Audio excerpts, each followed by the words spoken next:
अस्सलाम वालेकुम, आदाब, नमस्कार और सत श्री अकाल। अपने सारे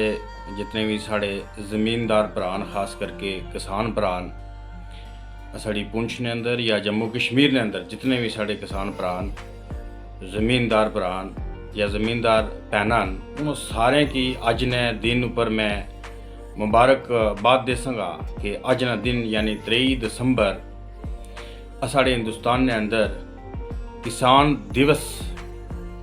या कौमी किसान दिन ने तौर पर मनाया जाना है। और ये दिन अस क्यों मनाने आ, किसने आज़ाद विच बनाने आ, क्योंकि अस जानने आ कि किसी भी मुल्क ने तरक्की, खुशहाली और उसकी बका ने पिछे उत्थे ने पढ़े लिखे नौजवानों का जिथे रोल होना है, उत्थे ही किसानों का एक बहुत बड़ा रोल है, ज़मींदारों का एक बहुत बड़ा रोल है। और ज़मींदार भैन भरा अगर ना हो सके किसी भी जगह पर, किसी भी मुल्क विच, या ज़मींदारी ना कम काज जो छोड़ सके तो फिर उस मुल्क ने, उस जगह ने जी है बका जी वो अस नहीं सोच सकने कि बाकी रहसी। तो 23 दिसंबर की हर साल अस पूरे हिंदुस्तान विच यौम किसान तौर पर मनाने हैं। और चूँकि अस सारे जानने हैं कि साढ़े हिंदुस्तान ने अंदर आज़ादी तो बाद बहुत सारे प्राइम मिनिस्टर होए, प्रधानमंत्री होए। उन्होंने विचों एक साढ़े 5वें प्रधानमंत्री जिहड़े सन चौधरी चरण सिंह जी, जिहड़े कि साढ़े 5वें प्रधानमंत्री रहे। और प्रधानमंत्री तो बाद यूपी ने अंदर जिहड़े एज ए चीफ मिनिस्टर भी रहे, एग्रीकल्चर मिनिस्टर भी रहे। और उन्होंने एज ए प्रधानमंत्री जड़ा दौर गुजारिया अपने मुल्क ने अंदर, वो तकरीबन 1979 तो लेकर 1980 तक वो रहे। और इस छोटे जे दौर विच चाहे वो एग्रीकल्चर मिनिस्टर रहे, चाहे वो चीफ मिनिस्टर यूपी रहे, चाहे वो प्रधानमंत्री रहे अपने मुल्क ने, इस दौर ने अंदर उन्हें ज़राती पेशे विच जड़ा बड़ी तब्दीलियाँ आंदियाँ और किसानों की ऊपर उठाने वास्ते उन्होंने एक बहुत बड़ा रोल रहा। उन्हें बहुत सारे एक्ट बनाए, जिस तरीके नाल ज़मींदारी एबोलिशन एक्ट 1950 या लैंड रिफॉर्म्स एक्ट या लैंड होल्डिंग एक्ट 1960,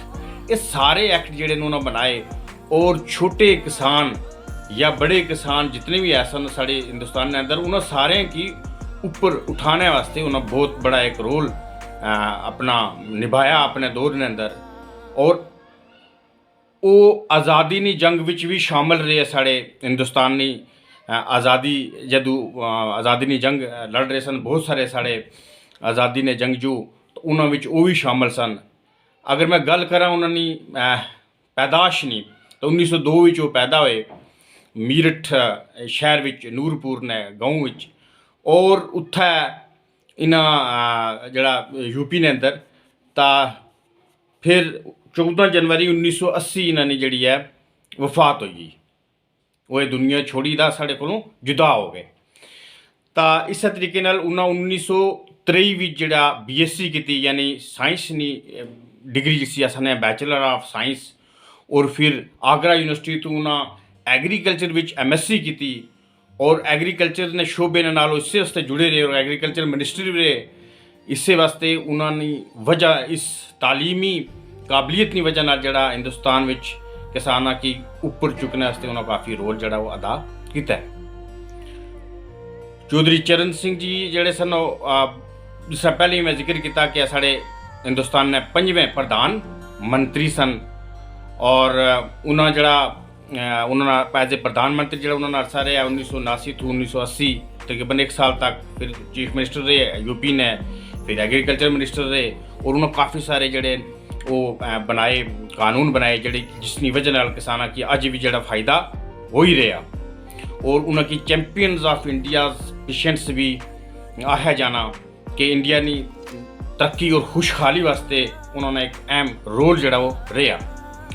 मैं एक बार फिर अज ने दिहाड़े नी वसासत ने नाल सारे किसान भरावां की, जितनी भी साढ़े देश ने अंदर साढ़े किसान भरान और साढ़े इस पुंछ धरती ने उपर जिहड़े किसान भरा उन्होंने सारे की मुबारकबाद देसांगा किसान दिवस ने दिहाड़े उपर। और ये उन्होंने की गुजारिश करसांगा कि जिस तरीके नाल तुसां इस तो पहले भी असां लोगों वास्ते बगैर मजहब व मिलत तो एक ऐसी शख्सियत के जी बगैर मजहब व मिलत तो किसी दूसरे बने काम वास्ते अपनी जान जी है अपना खून जी है साड़ रही है, तो मैं वो आखसांगा कि वो सिर्फ और सिर्फ साढ़े ज़मीनदार भैन भरान कि वो नहीं देखना कि अस जो गल्ला पैदा कर रहे हैं अनाज पैदा कर रहे हैं वो उसकी इस्तेमाल करने वाला केड़ी कौम ने केड़ी नस्ल ने केड़े ग्रान है, बल्कि वो दिन रात एक करके साढ़े वास्ते मवेशी भी वो रखने भेड़ पारू रखने जमीन भी जी है कई किस्म की खेती बाड़ी वो करने चाहे वो कई किस्म ने खाद इस्तेमाल करने और पूरी ज़िंदगी अपनी जड़ी है और अपनी पूरी फैमिली ने ज़िंदगी जड़ी है वो इसने अंदर जड़ा वो बिल्कुल शामिल रखने और इस वास्ते कि वो साड़ी कौम और साढ़े देश की जी तरक्की हुआ है। अगर अस गल करना हर किस्म का गला अनाज सब्जियां तरकारियां कागज़ अच्छा गम और कई किस्म ने जिहड़े बाकी खाने पीने की चीज़ां रेशम लिबास ऊन हर एक किस्म की चीज़ जी भी अस जिंदगी में इस्तेमाल करने वो सिर्फ और सिर्फ साढ़े किसान भरावां दी कोशिशां नाल ही असें की लभनी है। एक बार फिर मैं सारें की मुबारकबादी देसांगा अज ने ध्याड़े विसात नाल और सारें की सैल्यूट भी आखसां और अस अपने उस प्रधानमंत्री की भी अज जड़ा याद करसांगे बहुत कि जिन्हां साढ़े देश वास्ते जड़ा उस साढ़े किसाना की उस दौर विच कि जिस दौर विच जड़ा बड़ा मुश्किल सी कि किस तरीके नाल फैसले लेवां के करना कि साढ़े कोल ज़राए बड़े घट सन, उस दौर विच उन्होंने सोच और उन्होंने जिहड़े कानून बने जिन्हें वजह नाल अज तक किसान भरावां की जड़ा काफ़ी सारा फायदा होया। बहुत बहुत शुक्रिया मेहरबानी, थैंक यू वेरी मच।